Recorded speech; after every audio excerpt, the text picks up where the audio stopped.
Hi, this is Dory with High Note Music Production. In today's video, I'm going to explain to you the whole entire process of how to create a song. So what it takes to make a song. Especially if you're a beginner recording artist, make sure to stick around and watch this.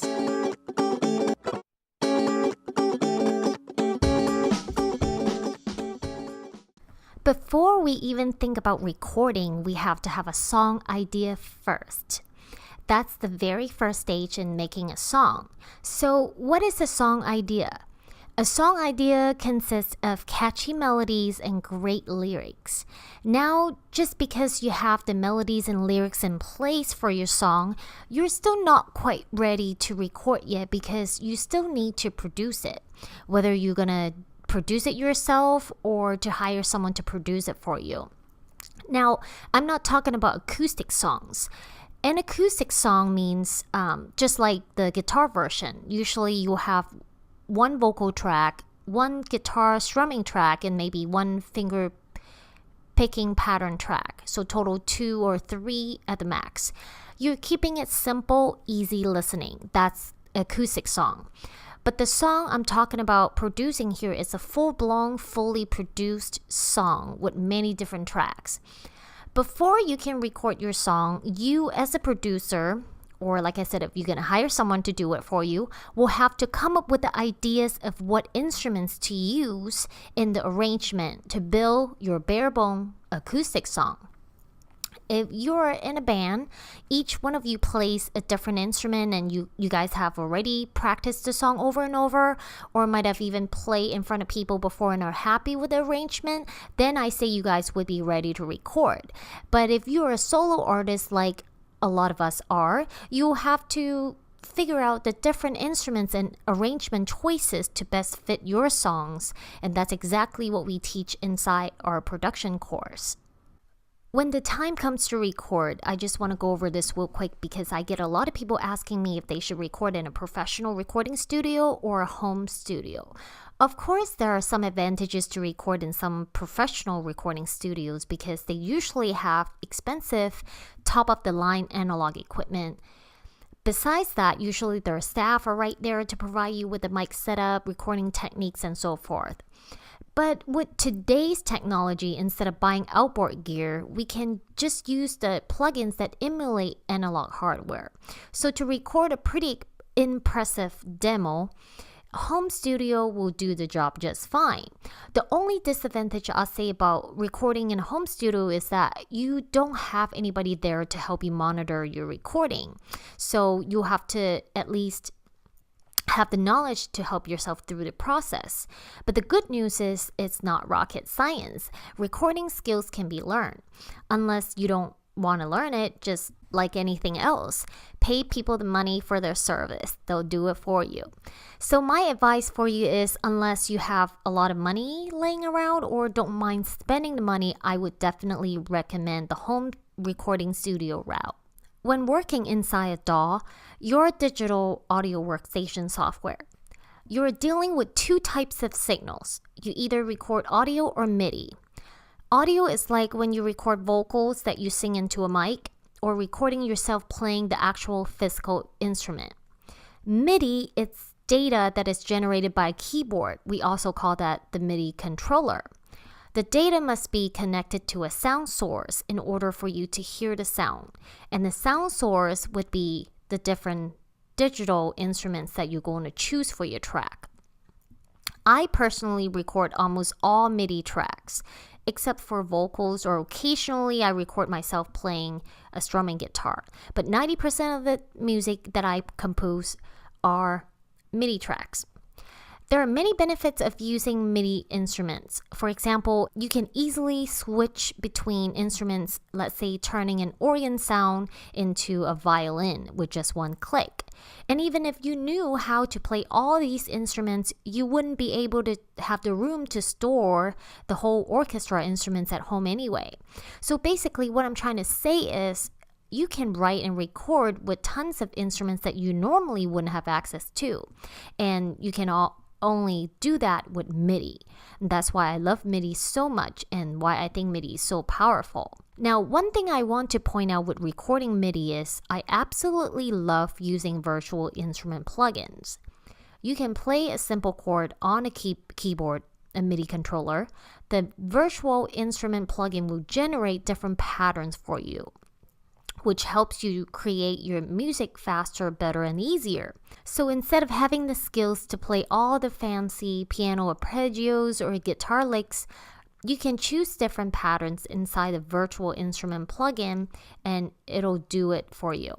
Now, some people might argue saying it's not original enough if you're using a plugin to generate musical ideas for you. But I disagree because the MIDI pattern that you choose for the plugin to generate the pattern for you is only a small part of your arrangement. There are other melodies and other arrangements that you're going to create on your own to make up the entire song. It's like them saying it's cheating to use loops that come with your DAW. But there are tons of songs out there that are composed with pre-recorded loops.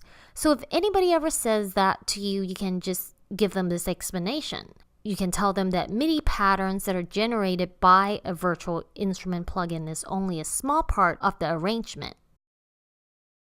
Now for some people, they just like to record everything audio. They probably play all those instruments and are proud of what they can do, and that's perfectly fine. But one thing I like to point out when it comes to recording live instruments, especially if you're new at it, it's that you have to make sure you set things up correctly from the beginning and don't just think that mixing would magically fix everything later, because that's not true. Now, when I say to set things up right from the beginning, I mean make sure the recording levels are where you want them to be. You don't want your audio tracks to turn out clipping all over the place because of not setting the signal right from the beginning. Another important thing to pay attention to is microphone placement, which means where you position your microphone when you record your instrument that you're gonna play. It's important to experiment to get the best sound that you want. For example, miking an acoustic drum set could be difficult, especially because of its size and complexity. If these things aren't set up right from the beginning, it could also be hard to fix afterwards. And in some cases, almost impossible to fix later. Let me give you an example. I like to use this analogy a lot. I learned photography for quite some time. When I first started out, I always thought that Photoshop is the magic. Photoshop can fix everything. Photoshop can turn a bad taken picture into an amazing picture. So because of my lack of photography knowledge at the time and the misunderstanding I had about the use of Photoshop, I took some pictures with bad lighting and too much or too little exposures. Then I loaded them in Photoshop trying to fix them right. Surprisingly, it seemed just way too hard to achieve the ideal results that I was looking for. And that's when I learned Photoshop is not there to really help you fix things. It can polish things, but you can't 100% rely on it to magically turn a crappy picture into an award-winning photo. It just doesn't work that way.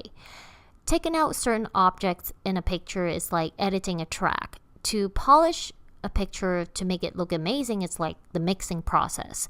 So please keep in mind, you should always try your best to get the best recording sound. That way, when you try to mix the song later, it wouldn't be so hard after all.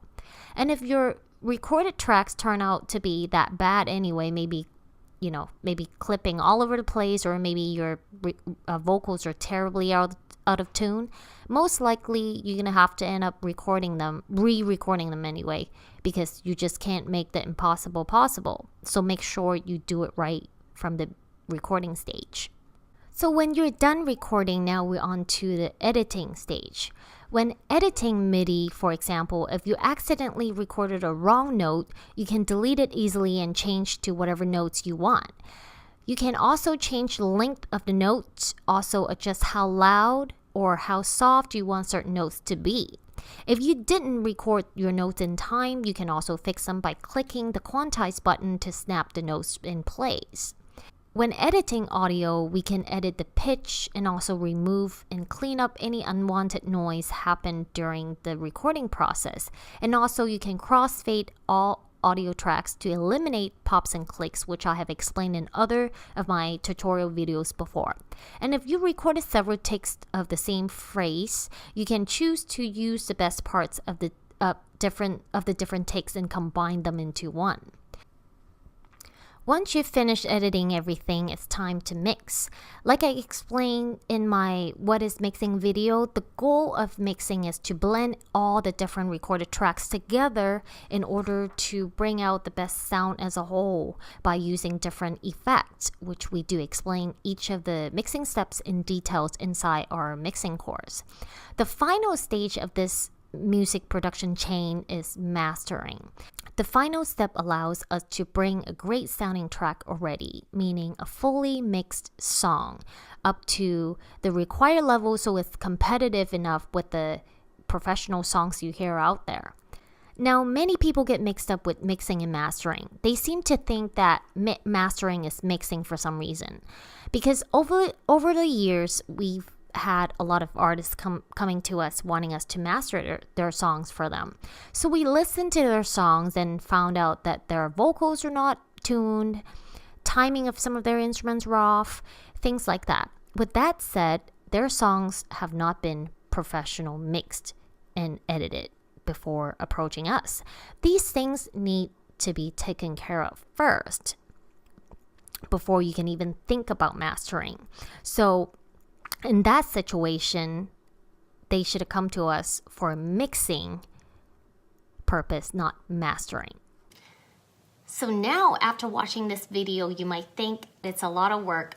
But if you think about it, to create something impressive, from songwriting to recording to mixing to mastering, it's not an overnight knowledge, obviously. And that's why it's not uncommon for artists to hire producers to produce and mix their songs for them, because they want to focus more on writing. They don't want to spend hours sitting in the basement tweaking mixes. And also, it's not uncommon to hire a social media manager to help them promote, because they also don't want to be a full-time marketer posting things all day on 5 to 6 different social media platforms. They want to focus on writing, and that's totally fine. But if you want to learn how to do these things, the great thing about joining our community is that we're all in this together. We will all help each other out to achieve our goals, to get to where we want to be. So you know you're never alone. All right, that's enough for today. Check us out later, and I will see you next time.